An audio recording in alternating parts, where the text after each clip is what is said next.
Look at her, crying for attention as always, my stepsister sneered, the sound sharp as cut china across the table.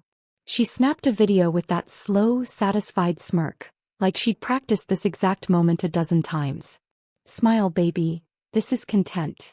My daughter's small hands clutched the wooden rail, knuckles white, and for a second the room tuned out to a hollow hum, the clink of cutlery, the faint hiss of the radiator, my father's chewing like a metronome. My chest folded in on itself, an animal thing, all heat and sharp edges. I wanted to move, to pull her up, to erase the sting on her knee with my own skin. Instead I felt my body turn to glass my father could look through. Stop being dramatic, he said between bites, like he was correcting the volume on a radio. Hi everyone, my name is Marlowe Sinclair. That line sounds too clean for the mess that was happening seconds before I learned the meaning of a family fracture that could snap a life in two. I watched my daughter, 11 and brave for reasons no child should need to be, wobble at the bottom of the steps while my stepsister's phone recorded the triumph, the humiliation, the way the light caught her hair as if to bless the cruelty. The laughter in that video would be the soundtrack that looped in my head for months, sharp and flat and impossible to scrub out. I remember the smell of boiled cabbage and lemon polish and how the wallpaper's faded roses blurred when I blinked. I remember the way my daughter's lip trembled when she asked me not to make a scene. She had already learned which battles would cost us more than dignity. I remember the clean angle of my father's jaw when he refused to look at us, like turning his face would be an admission that he had noticed anything at all. My hands had been in my lap, folded, because my mother taught me to fold my hands to hide shaking, because in that kitchen restraint felt like the only currency left to spend. But something inside me unstitched.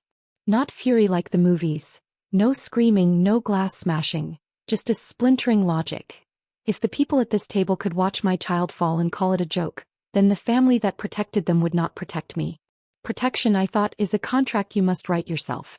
So I did something that none of them could imagine from someone who'd always been the quiet one. It would cost me everything they could tally: money, reputation, those polite nods at funerals. It would cost me days measured by a calendar in a cell. But in that moment, with the phone still recording and my daughter looking up like the world had cracked open, I chose a kind of answer that would be impossible to film and easy to regret. I stood. The room inhaled. The phone kept rolling. The first sentence I said out loud changed everything. My voice didn't rise. It hardened. Delete that video, I said. My stepsister tilted her head, smirking. Or what? You'll ground me?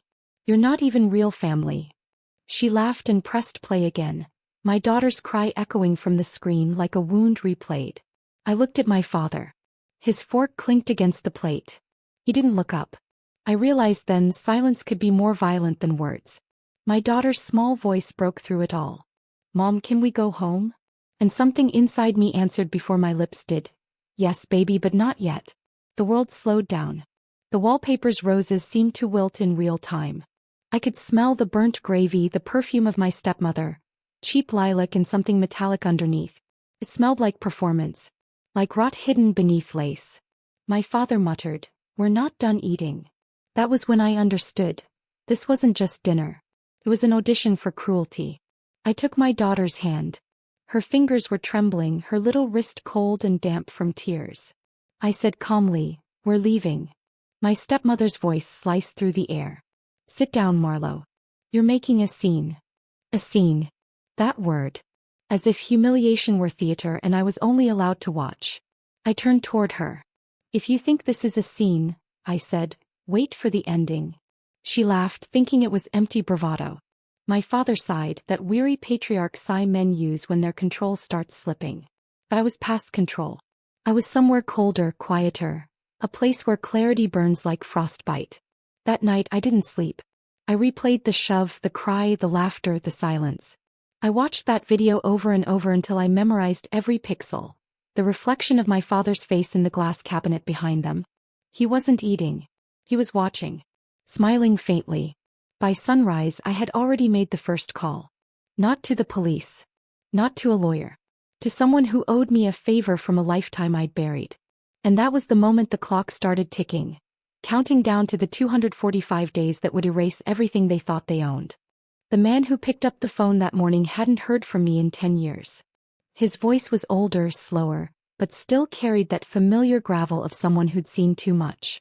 "Marlo Sinclair," he said, like saying my name summoned old ghosts. "Didn't think I'd ever hear from you again." "People change," I told him. "But not always for the better." There was silence, then a low whistle. "What do you need?" "Proof," I said. "And maybe a little justice." He didn't ask questions. He never had to. His name was Elliot. Once he'd been my late husband's business partner. The kind who could find anything anywhere for the right reason. I sent him the video. The file that changed everything. He called back 2 hours later. "You sure you want to open this door, Marlo? Once you start, you can't go back." "I'm already inside," I said. The plan wasn't impulsive. It was precise. Every laugh, every insult, every moment they dismissed me had built this blueprint. The people who called me overreactive had no idea how quiet planning sounded. Over the next week I gathered pieces, receipts, messages, phone logs, that smug recording my stepsister posted privately to her friends. Elliot helped me trace where it spread, who shared it, who commented. They thought it was private humiliation. They had no idea what public disgrace felt like. But I didn't just want revenge. I wanted exposure, the kind that left no room for denial. My daughter would never see me beg again. I stayed silent, kept working, building a case disguised as calm motherhood. I smiled at neighbors, packed school lunches, attended PTA meetings. No one saw the storm quietly forming behind my composure. The night before everything broke, I stood at the window, watching my reflection fade into the dark. My daughter slept soundly in her room. I whispered to the glass, "You'll never cry like that again, baby." Then I sent one final message to Elliot.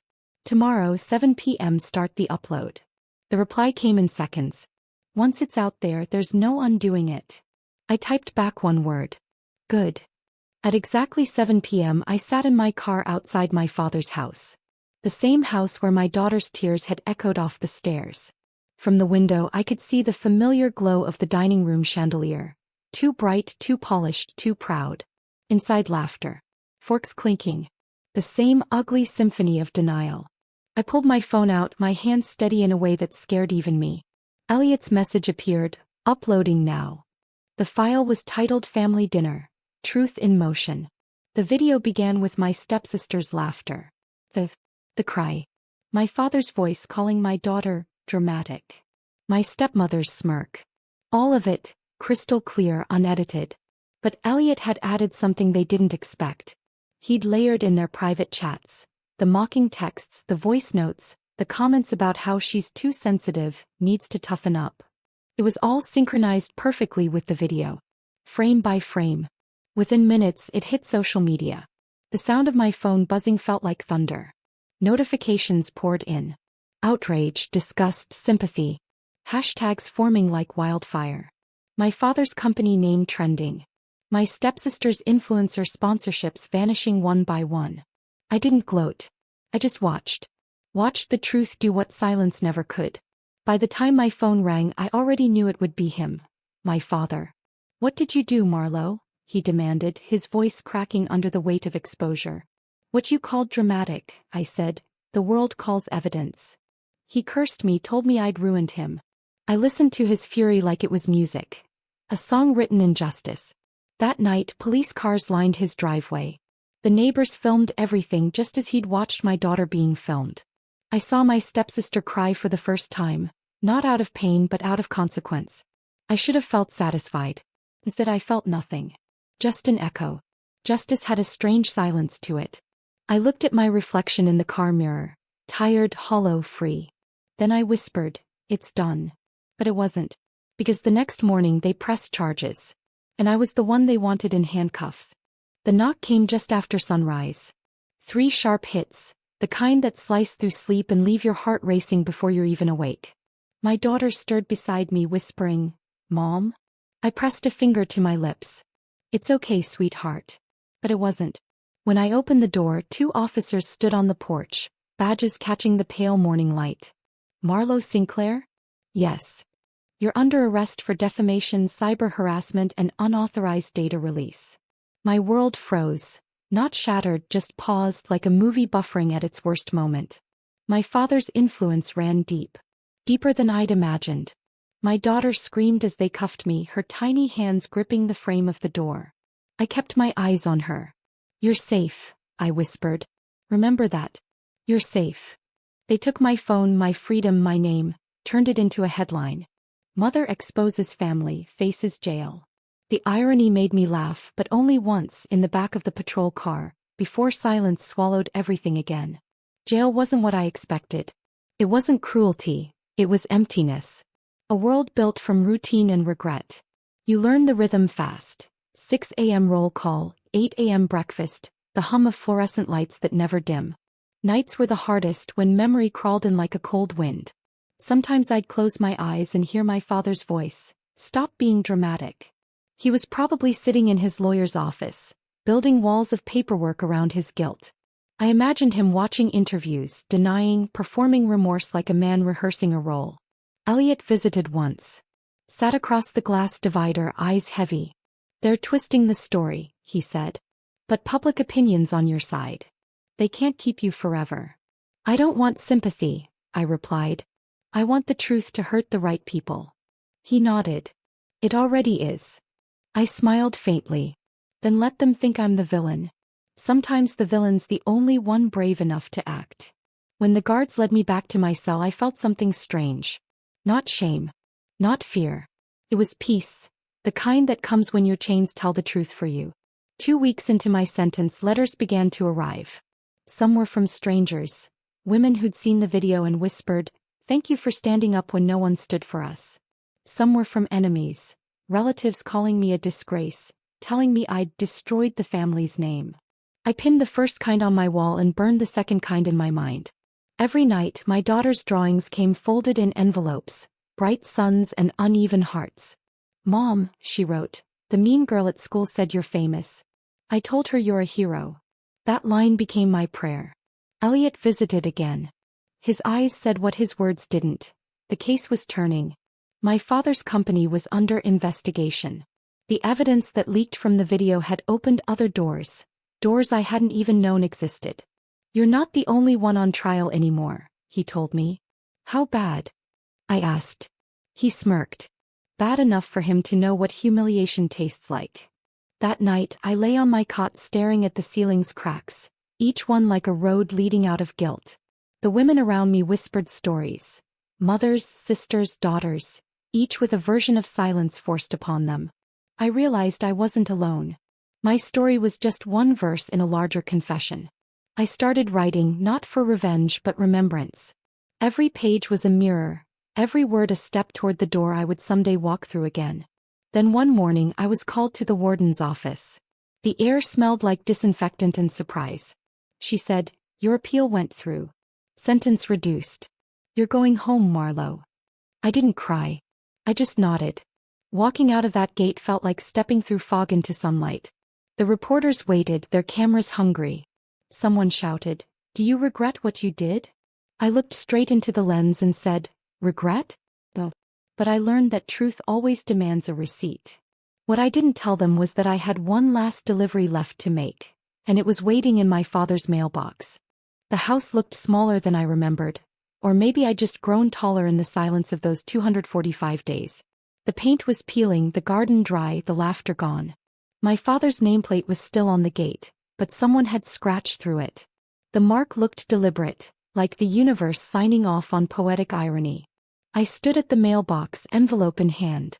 Inside was everything he'd pretended to bury. His forged signatures, his offshore transfers, the proof of how he'd used my late husband's assets to fund his own empire. Elliot had dug it all out while I served time. I'd told him not to, but he'd said, "Justice doesn't stop when the gavel drops." The envelope wasn't meant to destroy him.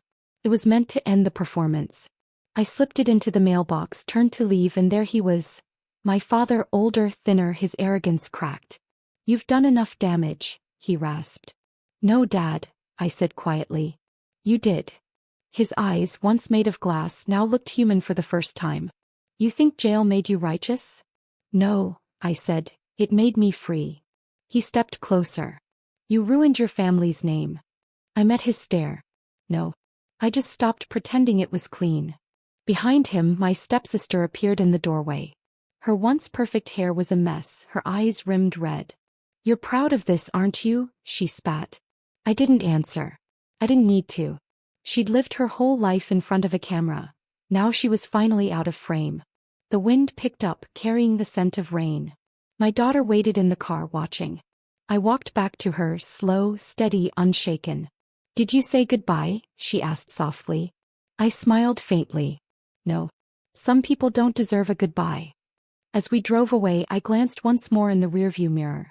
My father stood motionless on the porch, holding the envelope he'd never expected. The sky broke open in thunder. And for the first time he flinched. But the real storm was still coming, and this time it wasn't mine. 3 weeks later the storm arrived, not in rain but in headlines. Business tycoon under fraud investigation. Family empire collapses amid scandal. Every lie he'd built on my silence unraveled in public view. His partners withdrew. His accounts froze. My stepsister vanished from social media, deleting the life she'd curated frame by frame. And my father, the man who once called me dramatic, faced cameras outside a courthouse, his trembling hand shielding his face. I didn't watch the trial. I didn't need to. The world was finally watching him the way I'd watched him all my life. Unblinking, unmoved. Instead I focused on rebuilding. I got my daughter back into therapy, found a small apartment near the coast and started painting again. Something I hadn't done since before I was Marlo Sinclair, the woman who went to jail for the truth. The first thing I painted was a staircase. Half in shadow, half in light. My daughter named it Rise Again. Some nights I'd hear the echo of her laughter, healed now, no longer laced with fear. And every time she hugged me goodnight she'd whisper, "We're free, Mom." Those words became my new heartbeat. Elliot stopped by one evening, bringing takeout and quiet company. "They offered you compensation," he said, sliding a letter across the table. "A public apology too." I smiled. "Tell them to keep both. I already got what I came for." He nodded slowly. "Peace." "Clarity," I corrected. "Peace will take time." After he left, I walked out to the balcony, watching the waves hit the shore, steady, endless, cleansing. My reflection in the glass no longer looked haunted. Just honest. I thought about the dinner, the stares, the laughter, the silence. Every cruelty that tried to define me had only carved space for something truer. Something stronger. My father once told me I'd always be the dramatic one. He was right. Because it takes a bit of drama to survive a family that feeds on your silence. And this time the final act belonged to me.